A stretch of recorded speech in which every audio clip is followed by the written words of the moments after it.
Happy New Year, everyone. I'm happy to be back here doing a nerdy cast for everyone.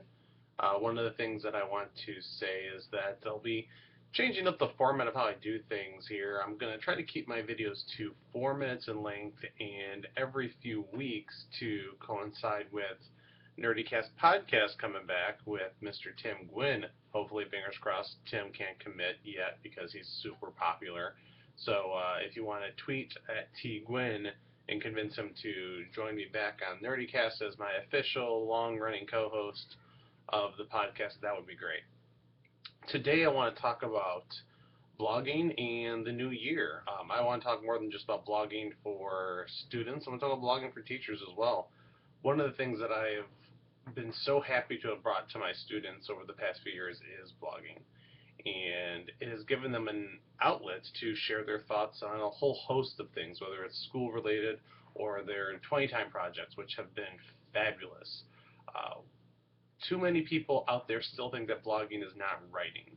I've heard it from teachers that I know, I've heard it from teachers around the country that blogging is fine and good, but it's not real writing. It's not essay writing. Well, essay writing to some isn't real writing. Not many people write essays outside of school. So blogging is actually probably the more authentic type of writing that students will ever encounter if you give them this opportunity. I think blogging as we know it has actually been around for a very, very long time. Teachers have had students journaling for decades. But all of a sudden, because it's on the internet, some people don't believe that it's viable or a real type of writing. I've learned so much from my students from blogging, and I've learned a lot about myself from blogging. Tomorrow is actually my 4-year anniversary of starting my blog, and it's worked out pretty well for me, I would have to say. So what I want to do is encourage all of the teachers out there to either A, start a blog yourself and model to students what good blogging looks like. It doesn't have to be daily. It doesn't have to be every other day. It could be once a week. It could be twice a week. It's whatever you feel like you have something to say.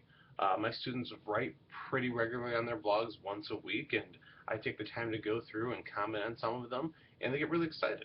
So maybe after you've created your blog, you'll take that next step and encourage your students to create a blog. The best thing I found out about blogging about a week ago was that I had a cousin of mine actually in one of my classes, and he did a blog like the rest of my students, and one of his friends did. And he told me that one of his friends actually keeps blogging, and it's actually turned into a very popular blog site for sports amongst him and his friends in the local community. And it's because I got him blogging, and I was told that, and it blew my mind, and it made me so proud, and I felt like I had really accomplished something there. So that's one little thing that I can hold on to and say, wow, having my students blog had like a major impact on one student in particular. So for the new year, I want you guys to consider starting a blog yourself, and that can be a professional blog, it could be a personal blog, it could be a food blog, it could be whatever it is that you want to blog about. And then model good blogging and consider bringing it into your classroom in one way or the other. It could be as a class blog or a student individual blog, or maybe just a blog students start for a short project. Giving the kids an opportunity to have a voice is something that I don't think any teacher can ever regret.